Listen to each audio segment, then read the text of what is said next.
Bonjour chers élèves, دائما في مواكبة للاستعداد لمباريات كلية الطب les ENSA et les autres écoles d'ingénieurs. Je vous présente la suite du corrigé de l'ENSA 2018, les physiques et la chimie. Bien, donc la dernière fois, je me suis arrêté à l'exercice 4. Donc voilà, l'exercice 4. Donc qu'est-ce qu'on nous dit dans cet exercice ? Bien, on nous dit qu'un laser, donc souvent on vous pose des questions sur le laser, de puissance 2 milliwatts. Je vous rappelle que l'unité de la puissance, c'est le watt, qui est le joule par seconde. Émet un faisceau de lumière monochromatique. Les lasers, c'est-à-dire une seule longueur d'onde, et cette longueur d'onde, c'est 630 nanomètres. On vous donne la constante de Planck. Bon, cette partie, normalement, on le fait à la dernière partie du programme, et je suis sûr que vous n'êtes pas arrivé. Et on vous dit la vitesse de la lumière, 3 × 10⁻⁸. En fait, qu'est-ce que c'est que cette constante de Planck? Vous savez que la lumière peut être décrite soit par une onde, c'est l'aspect ondulatoire, soit par des corpuscules, des grains. Et chaque grain de la lumière, un grain, c'est ce qu'on appelle un photon, un grain. C'est un photon.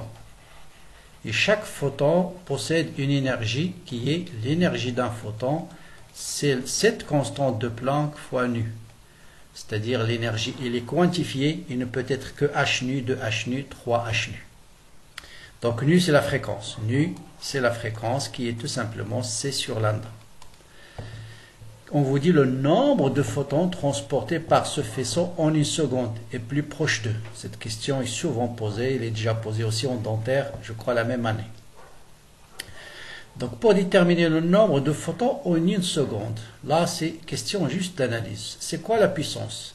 Donc la puissance du laser, c'est l'énergie par unité de temps. Donc si je prends T une seconde, la puissance, c'est en quelque sorte, c'est l'énergie. Et l'énergie du faisceau laser, puisqu'on a dit le faisceau peut être décrit par un certain nombre de grains, c'est le nombre de grains fois l'énergie d'un grain. Donc c'est N fois H nu. Donc voilà ce qu'il faut retenir. Donc l'énergie d'un laser, c'est N fois H nu.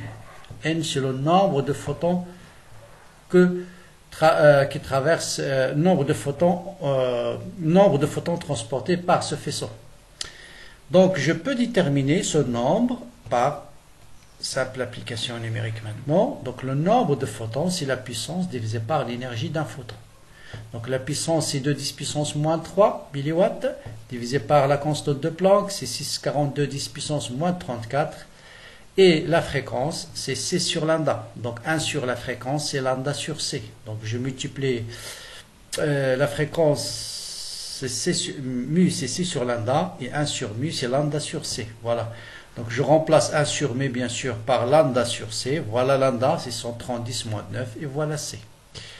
Donc là, quelques applications. Donc 2 fois, donc 630 divisé par 3, multiplié par 2, bon, 6,42. Il me reste ici 420 fois 10 à la puissance -3, -9, ça fait -12. Et -12 plus 34, -8. Voilà, ça nous donne 420 divisé par 6, 62 10⁻14. C'est de l'ordre de 42 sur 6. Et 42 sur 6, c'est à peu près 7. Disons 10⁻⁹, 10⁻⁶. Là, on veut juste l'ordre de grandeur. Donc, c'est de l'ordre de 6. Disons 6, 7. Bon, on va dire 6, puisque c'est le chiffre 6 qui apparaît ici. L'essentiel, c'est 1 milliard, si c'est 1 million, c'est 1 million de milliards. Donc 6 millions de milliards, est-ce qu'il existe 6 millions de milliards? Oui, ça existe dans la réponse B. Donc vous voyez, donc ça c'est une question bon un peu. Voilà, donc on passe à la question suivante. Donc là, c'est un exercice simple de nucléaire. Donc on vous dit 1 gramme d'une source radioactive d'uranium a une activité. Donc toujours souligné, activité 12200 becquerels. On vous donne avec ces deux données-là, avec la masse et l'activité, déterminer la demi-vie. Bien, donc d'abord une remarque, notez bien, on peut déterminer le nombre de noyaux dans une masse de deux manières différentes. si on connaît la masse molaire, c'est le nombre divisé par le nombre d'Avogadro est égal à la masse divisé par la masse molaire.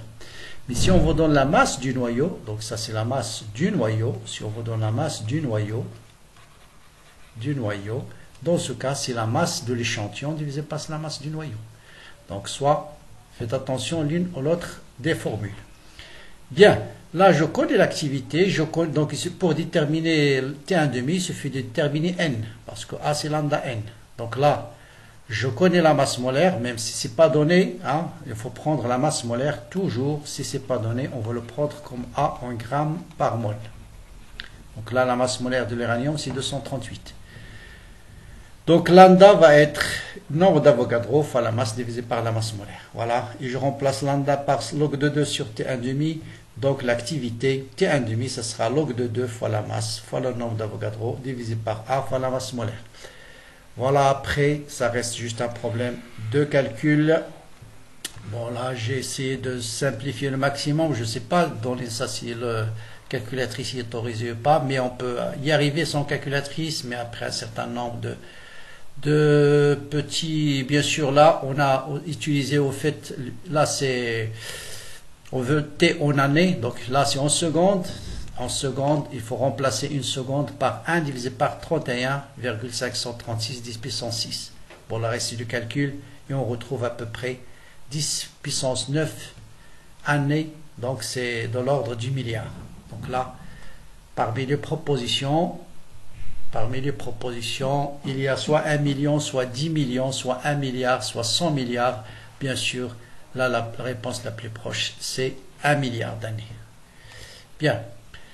Là, c'est un exercice, vraiment, c'est un problème qui est mal posé, très très mal posé. Celui qui a posé l'exercice veut sortir une idée, mais il a mal posé la question. Pourquoi? Parce que le sonar, en général, il travaille par des salves. Il envoie un salve et il reçoit le salve et on mesure le temps entre l'aller-retour. Donc là, il vous dit que le sonar émet des sons qui se réfléchissent sur le fond du lac, d'accord? On admet qu'il s'agit d'un ventre, quand est-ce qu'on parle de ventre, et un nœud lorsqu'on a ce qu'on appelle des ondes stationnaires. Vous avez une onde ici, il est réfléchi quelque part là, et la réflexion va donner une onde qui est en opposition de phase. Et là, vous avez ce qu'on appelle les nœuds, ça c'est les ventres. C'est-à-dire le ventre, c'est le maximum. Pour la fréquence 1100 Hz, le capteur enregistre un maximum, le deuxième maximum à 1150. Sachant que la célérité dans l'eau, c'est 1500, détermine la profondeur. Bon, moi, ce que normalement veut dire, ou bien ce que veut entendre celui qui a posé l'exercice, c'est, vous avez des ondes stationnaires, et la condition pour avoir des ondes stationnaires, c'est que la distance entre l'émetteur et le récepteur, ça doit être un demi-multiple k lambda sur 2. Ça doit être toujours de la forme k lambda sur 2. Lambda sur 2, lambda, 3 lambda sur 2, et ainsi de suite. Maintenant, la distance doit vérifier k lambda 1 sur 2, et puisque il enregistre un deuxième maximum, le maximum suivant doit vérifier d est égal à k plus 1 fois lambda 2. Pardon, ici lambda 1. Et c'est ça la base. Et bien sûr, lambda 1 c'est v sur f1, lambda 2 sur v sur f2. Et je remplace lambda 1 par v sur f1, lambda 2 par v sur f2. Je détermine f1, c'est égal à k fois v sur 2 lambda. Je détermine f2. Et moi, ce que je connais, c'est delta f. Donc, je calcule delta f. Et je trouve que d est égal à v sur 2 delta f. Pardon. Donc, en remplaçant ici kv sur 2d, kv sur 2d par f1. Voilà, je trouve f2 moins f1 est égal à v sur 2d. Donc, je peux déterminer d. Donc, d est égal à v sur 2 delta f. Donc, on connaît la vitesse. Delta F, c'est 1150 moins 1100, et ça vous donne 15 mètres. On enchaîne avec un exercice sur l'électricité. Bon, pas difficile non plus. On vous dit un circuit série comprend une bobine d'inductance L, bon, de capacité C, et le schéma de l'oscillogramme de l'évolution au cours du temps de la tension au bord du condensateur. Donc ça, c'est U de C en fonction du temps. On vous donne la sensibilité horizontale et la sensibilité verticale. Déterminer la fréquence des oscillations électrique pseudo-périodique. Bon, là, il suffit de déterminer la période. C'est 2 carreaux. 2 carreaux, chaque carreau 0,1 milliseconde. Donc, ça vous donne 0,2 millisecondes. La fréquence, c'est l'inverse de la période. Et 1 sur 0,2, 10 moins 3, c'est-à-dire, ce sera 1 sur 0,2, 10 puissance 3. Et ça vous donne 1 sur 0,2, ça me donne 5. Et c'est 10 sur 2, oui. Donc 5. Et 5, 10 puissance 3, c'est 5 kHz, c'est-à-dire 5000 Hz. Donc la réponse, c'est la réponse D. Je continue. On admet que l'amortissement ne modifie pas sensiblement la fréquence. Calculer la capacité. Bon, là, on utilise la période T égale à 2 pi racine de LC. Et là, le calcul fait vous donne 10 puissance moins 9 farad. Donc là, c'est une question très facile, c'est-à-dire 10 nanofarad. C'est la réponse C. Bien. Maintenant, on vous dit l'énergie dissipée par F-joule entre l'instant du premier maximum et celui du second maximum. D'accord? Donc voilà le premier maximum et voilà le second maximum. Je vous rappelle que si la tension au bord du condensateur est maximale, l'énergie totale elle est purement électrique. Donc elle est purement électrique là, elle est purement électrique là, elle est purement électrique là. Si la charge du condensateur elle est nulle, l'énergie totale elle est purement magnétique. Moi je calcule la variation de l'énergie. Donc là bien sûr l'énergie diminue. Donc si je fais celui-là, moi celui-là ça va être positif. Si je fais l'inverse, ça va être négatif. Mais on vous donne juste la variation, la valeur absolue. Donc c'est 1 demi C, donc l'énergie en ce point c'est 1 demi C fois la tension en ce point au carré, moins 1 demi C fois la tension en ce point au carré.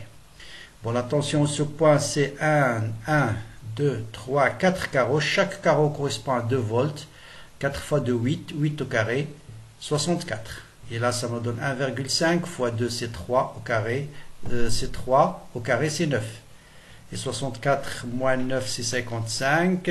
Si je ne me trompe pas, fois 5, ça me donne 275. 275, la plus proche, c'est la réponse A. Bien, on passe à la chimie. Donc la chimie, on vous dit un mélange dans un bécher de solutions S1 et S2 de pH, de pH différents, 100 ml de S1 de pH 3. Voilà, il suffit d'écrire correctement ici, S1 100 ml pH 3, S2 400 ml pH égale à 4.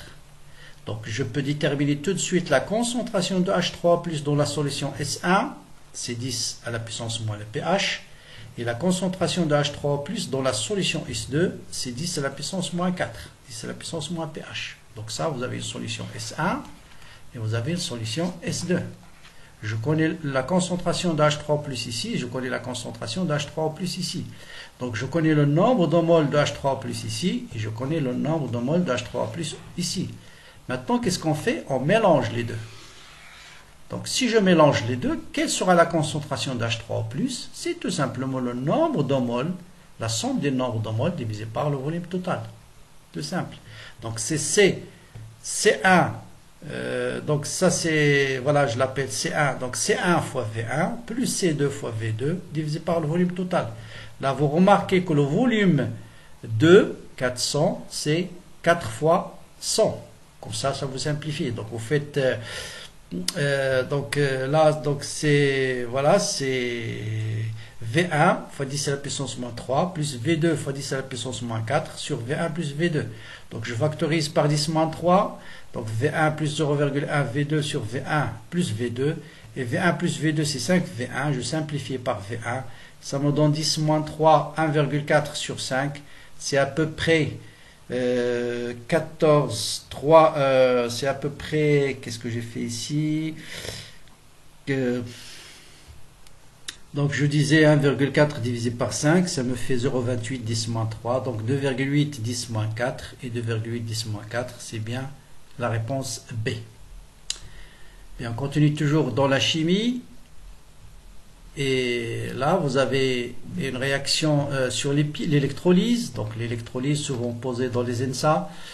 Donc, le magnésium est produit industriellement par électrolyse de chlorure de magnésium. Les deux couples, on vous donne les deux couples. On vous donne dans les conditions normales de température et de pression, le volume molaire c'est 24 et litres par mol. Un Faraday est égal. La masse molaire du magnésium, la masse molaire de MgCl2 et la masse molaire du chlore. Quelle masse de magnésium est produite en 1 heure Voilà l'information importante. Dans un bac à électrolyse parcouru par un courant de 320 ampères. Il est plus proche de 2.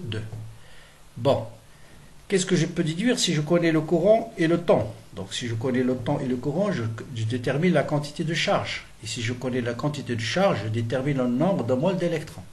Donc il suffit de trouver la relation entre le nombre de moles d'électrons et la masse du magnésium. J'écris l'équation de demi-réaction, Mg2 plus d'électrons dans Mg solide. Donc vous voyez bien que le nombre de moles d'électrons, c'est 2x. Donc le nombre de moles de Mg solide, nombre de moles de Mg qui va être déposé, c'est x qui est égal au nombre de moles d'électrons divisé par 2. C'est tout.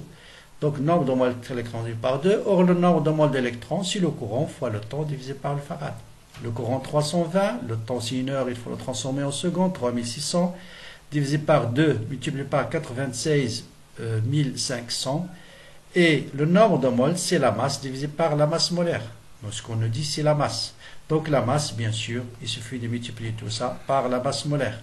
Donc la masse, je multiplie cette quantité par petit m, qui est 24,3. Voilà 24,3. Et le calcul me donne 145 grammes. Et 145 grammes, ça paraît ici. Donc c'est la réponse C. Bien.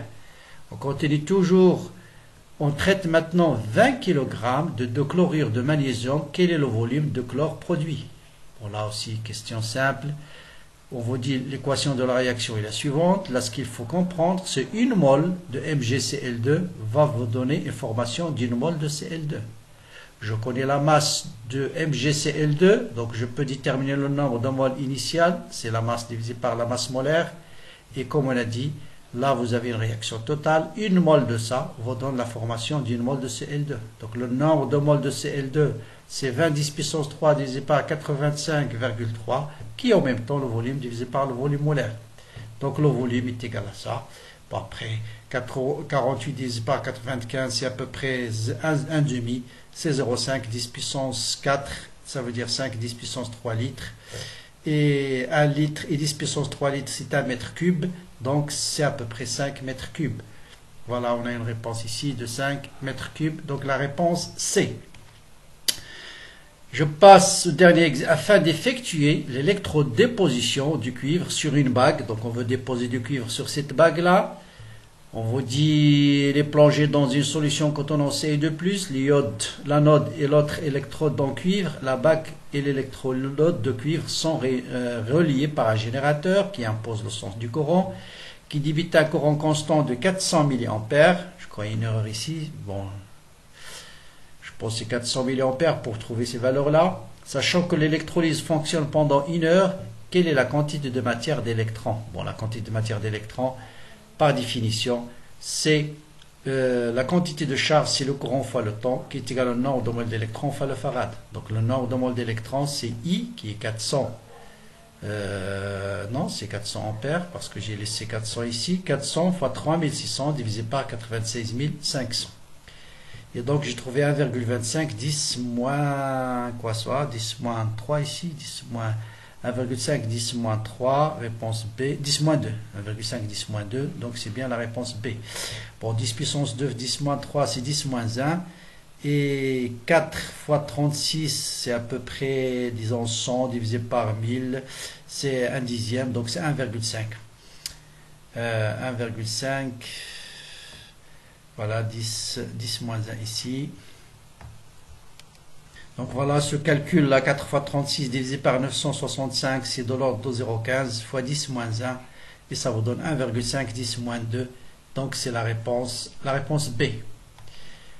Bien, la dernière question, quelle est la masse du cuivre déposée sur la bague pendant la même durée et les proches d'eux? D'accord?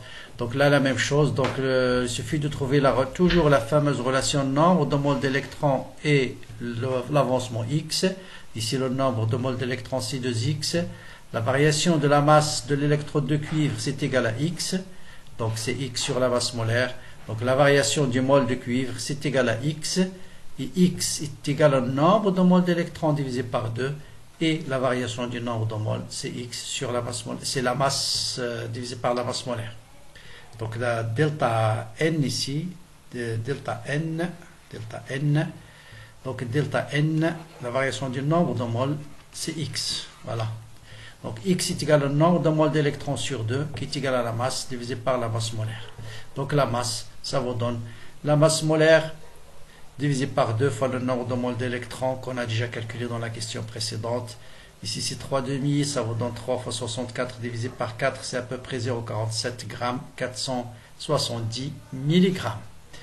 Donc voilà pour cette suite du concours de l'ENSA 2018. Donc essayez de partager la vidéo avec vos amis bien sûr pour les aider à bien préparer. Voilà, bon courage, très bonne continuation et à bientôt pour le corriger d'autres concours.